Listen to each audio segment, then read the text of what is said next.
요한계시록 공부입니다. 오늘은 요한계시록 6장 9절에서 17절이고요. 요한계시록 그 일곱 봉인의 심판 두 번째 내용을 보겠습니다. 먼저 하나님의 말씀을 읽습니다. 다섯째 인을 떼실 때에 내가 보니 하나님의 말씀과 그들이 가진 증거로 말미암아 죽임을 당한 영혼들이 제단 아래에 있어 큰 소리로 불러 이르되 거룩하고 참되신 대주제여 땅에 거하는 자들을 심판하여 우리 피를 갚아주지 아니하시기를 어느 때까지 하시려 하나이까 하니 각각 그들에게 흰 두루마기를 주시며 이르시되 아직 잠시 동안 쉬되 그들의 동무 종들과 형제들도 자기처럼 죽임을 당하여 그 수가 차기까지 하라 하시더라. 내가 보니 여섯째 인을 떼실 때에 큰 지진이 나며 해가 검은 털로 짠 상복같이 검어지고 달은 온통 피같이 되며 하늘의 별들이 무화과나무가 대풍에 흔들려 설 익은 열매가 떨어지는 것 같이 땅에 떨어지며 하늘은 두루마리가 말리는 것 같이 떠나가고 각 산과 섬이 제자리에서 옮겨지매 땅의 임금들과 왕족들과 장군들과 부자들과 강한 자들과 모든 종과 자유인이 굴과 산들의 바위 틈에 숨어 산들과 바위에게 말하되 우리 위에 떨어져 보좌에 앉으신 이의 얼굴에서와 그 어린 양의 진노에서 우리를 가리라. 그들의 진노에 큰 날이 이르렀으니 누가 능히 서리요 하더라. 일곱 봉인의 심판. 지난 시간에는 첫 번째부터 네 번째의 인에 대한 내용을 보았고요. 오늘은 다섯째, 여섯 번째 인을 공부하겠습니다. 다섯 번째 인은 순교한 성도들의 이야기입니다. 다섯째 인을 떼실 때에 순교한 성도들의 모습이 나오고 있는데 그들은 어떠한 사람들인가 하면 하나님의 말씀과 그들이 가진 증거로 죽임을 당한 영혼들입니다. 그렇기 때문에 순교한 성도의 죽음은 패배, 실패가 아니라 승리이며 영광이죠. 앞서 첫 번째부터 네 번째 재앙, 그 하나님의 심판으로 죽임을 당한 것이 아니라 하나님을 믿는 믿음, 또 말씀을 지키고 또 주님께 받은 증거를 위해서 죽임을 당했다라면 그들은 끝까지 믿음을 지킨 것이고 약속된 생명의 면류관을 받게 될 것입니다. 성도들은 죽음을 두려워하지 않습니다. 부활하신 주님을 믿음으로 말미암아 이미 사망 권세를 이기신 주님 안에서 모든 두려움에서 자유한 것이 성도입니다. 그러나 이 땅에서 살다가 핍박과 환난이 있을 텐데 그 환난과 핍박 중에도 끝까지 믿음을 지키고 주신 말씀과 그들이 받은 증거를 잃어버리지 않는다라면 그들에게는 생명이 약속되어 있다라는 것이죠. 하나님의 말씀 또 그들이 가진 증거, 이 말은 요한계시록에 여러 번 강조되어 말씀하고 있는데요. 사도 요한이 바로 이 말씀과 증거를 맡아서 전한 사도였고 그 일을 위해서 핍박과 환난 가운데 반모라는 섬에 유배되어 있습니다. 용이라고 상징되는 사탄이 더불어 싸우고 있는 그러한 대상이 바로 이 하나님의 계명을 지키고 예수의 증거를 가진 성도들이죠. 그렇기 때문에 핍박이 있고 환난이 있습니다. 그리고 예수를 증언하고 하나님의 말씀을 지켰기 때문에 목숨을 잃은 성도들은 요한계시록 또 교회 역사 가운데 날마다 있었는데 그들이 이후에 받을 상급이 무엇이죠? 예수님께서 다시 오시면 예수님과 더불어 1000년 동안 왕노릇할 권세를 받을 자들이 바로 순교자들입니다. 그들이 제단 아래 지금 나와서 하나님 앞에 기도하고 있습니다. 하나님 앞에 기도하는 그 제단은 어떤 제단이죠? 요한계시록 그 하나님의 보좌를 묘사할 때 구약에 나오는 성전의 모습을 그대로 표현하고 있는데 성전 안에는 번제단이 있고 또 성소 안에 지성소 앞에 분향단이 있습니다. 그래서 이 분향단에서 하나님을 만나게 되는데 요한계시록에는 천사가 향로를 가지고 향을 담아 하나님 앞에 올려드리는데 그 향이 기도와 함께 올라간다 그랬습니다. 무슨 말인가 하면 앞에서 첫 번째부터 네 번째에 환난이 있었고 심판이 있었습니다. 수많은 살육과 어떤 죽임을 당하는 일이 있었는데 그 가운데 그 고통 속에서 핍박을 받아 환난 가운데 있는 성도들이 하나님 앞에 기도하였을 때에 그 기도에 대한 응답이 이루어지게 됩니다. 그러니까 하나님의 심판은 두루마리에 기록된 하나님의 뜻일 뿐만 아니라 성도들이 이 땅에 살면서 하나님 앞에 드린 기도, 그 기도에 대한 응답으로 주신 것이다.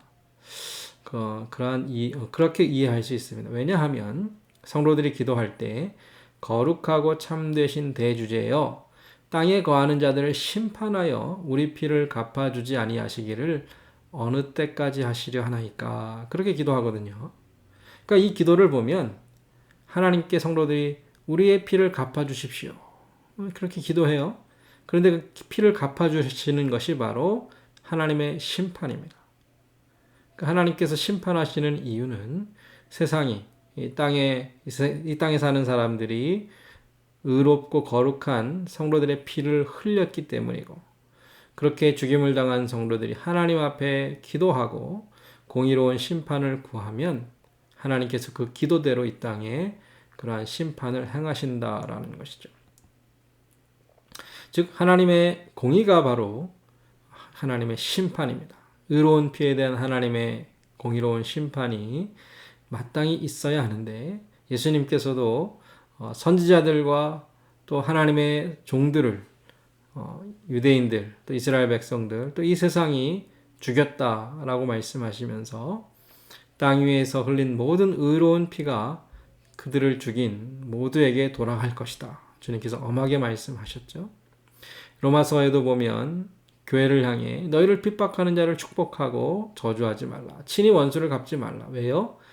원수 갚는 것은 하나님께 있기 때문에 하나님께서 갚아주신다. 그냥 참고 다 지나가라. 그렇게만 말씀하신 것이 아니라 우리가 용서하고 그들을 축복해야 하는 이유는 하나님의 공의로운 심판을 믿기 때문인데 우리가 친히 원수를 갚는 것보다 하나님의 심판이 훨씬 더 무섭다라는 것입니다. 우리는 용서하라고 하는 명령을 받았지만 하나님께서는 모든 것을 공의대로 심판하실 것입니다. 그런데 이 원수를 갚아주시는 것, 하나님께서 그 성도들의 기도를 따라 성도의 그 의로운 피, 억울한 죽음에 대해서 심판하시는 것이 우리 개개인의 아니면 내 자신의 개인적인 감정을 풀어주시는 개인의 복수가 될 수는 없다라는 겁니다. 우리가 우리를 핍박하는 사람들, 우리를 괴롭히는 사람들, 그리고 우리의 동료 성도들을 죽인 자들을 미워하고 증오하여 하나님 앞에 그런 악한 마음을 가지고 저들을 다 죽여달라고 멸망시켜달라고 그렇게 기도하는 것이 아니죠. 우리가 죽임을 당한 것, 교회가 핍박을 당하는 것에 대해서 하나님께서 보복해달라고 복수해달라고 한다면 우리가 기억해야 할 것은 성도의 죽음 또한 하나님의 섭리 안에 있다라는 사실이죠. 혹 우리가 원망하는 그 원망의 대상이 하나님이 되어서는 안 됩니다. 모든 것을 하나님께서 뜻대로 행하시는데 우리에게 일어나는 일 때문에 불평하고 원망한다면 그 궁극적인 대상은 하나님이 될 것입니다. 실제로 다섯째 인을 떼실 때에 이러한 일이 일어났고요. 또한 하나님께서 이렇게 말씀하시죠. 그들의 동무 종들과 형제들도 자기처럼 죽임을 당하여 그 수가 차기까지 기다리라 하셨어요. 그러니까 더 많은 순교자의 피가 흘려질 것인데 그것은 하나님께서 정하신 뜻입니다. 그러니까 내가 죽었다고 아니면 내가 핍박을 받았다고 해서 그 복수해달라고 기도하는 것이 하나님께 대한 원망이 될 수 있다라는 겁니다. 그러면 성도들이 보좌 앞에 나와 그 제단 앞에서 기도하는 그 기도의 그 궁극적인 동기, 목적이 무엇입니까? 하나님의 공적인 심판. 그래서 이 세상에 악이 사라지고 하나님의 의가 세워지기를 구하는 것이죠. 내가 개인적으로는 용서할 수 있지만 우리가 바라는 것이 뭡니까? 이 세상이 의로워지는 것입니다. 악이 사라지는 것. 더 이상 사람들이 하나님을 대적하고 하나님의 교회를 미워하는 그 일을 멈추는 것입니다. 그러한 일을 하지 못하도록 하나님께서 막아주시고 보호해주시고 그 모든 악한 자들을 하나님께서 심판하시는 것. 그것은 하나님의 의를 구하는 것이죠.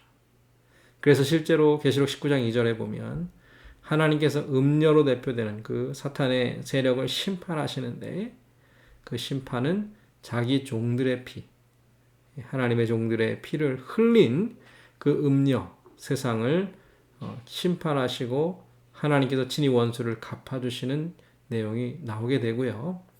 요한계시록의 중요한 주제가 바로 이것입니다. 교회가 승리하는 것은 하나님께서 교회를 보호하실 뿐 아니라 교회를 대적하는 세상을 심판하시는 하나님의 공의가 세워지는 것이죠. 이제 성도들이 기도하고 그래서 이제 여섯째 인이 이제 열리게 되는데 그 여섯째 인은 진노의 날, 심판의 날입니다. 내가 봄에라고 시작하고 있어요. 이 내가 봄에라는 말은 요한계시록에서는 새로운 내용, 새로운 사건이 일어나는 것에 대한 것을 이제 나타내는 표현인데 일곱 개의 인이 한 가지에 연결된 사건이지만 계속 말씀드립니다. 첫 번째부터 네 번째 재앙이 일어나고 다섯 번째는 이에 대한 성도들의 기도가 순교자들의 기도가 나오고요. 그 다음에 이제 여섯째인 내가 봄에 기도에 대한 하나님의 응답이 이 진노의 날로 표현되고 있죠. 종말에 대한 하나님의 하늘의 징조가 이렇게 나옵니다. 해가 검어지고 달이 피같이 붉어지고 별들이 떨어지고 하늘이 떠나가고 산과 섬이 움직인다. 상상만 해도 정말 무시무시하지 않습니까? 해가 빛을 잃어버리고 달이 또한 빛을 잃고 별들이 하늘에서 떨어지고 하늘이 떠나가 버리고 큰 산과 섬들이 자리에서 움직이는 것. 그런데 이 내용은 복음서에도 예수님께서 말씀하신 내용인데요. 그때의 그 환난 후에 해가 어두워지며 달이 빛을 내지 아니하며 별들이 하늘에서 떨어지며 이러한 일들이 나타나요. 근데 그때는 언제입니까? 인자가 구름을 타고 다시 오시는 예수님의 재림입니다. 그 순교자들이 피를 흘리고 하나님의 복음을 죽기까지 충성되이 증거한 이후에 하나님께서 그 모든 기도에 응답하셔서 마지막 공의를 세우시는 날은 주님께서 다시 오시는 날이죠. 주님께서 다시 오셔서 공의로 세상을 심판하시면 그때 우리 눈의 눈물이 다 사라지고 우리의 모든 슬픔과 괴로움이 기쁨으로 변할 것입니다. 그렇기 때문에 그 날은 두려운 날입니다. 예수님의 재림을 두려워하는 자들이 나오죠. 땅의 임금들, 왕족들, 장군들, 부자들, 강한 자들, 그리고 모든 종과 자유인. 혹 우리가 기독교를 오해하여서 세상의 강자들을 미워하고 약자들을 위한 종교다. 그런데 성경을 보면 꼭 성경이 약자들 편에서만 있는 것이 아니에요. 빈부귀천의 문제가 아니죠. 믿음의 문제입니다.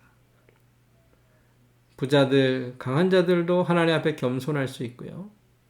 가난한 자들, 약한 자들도 하나님 앞에 불신앙으로 살아갈 수 있습니다.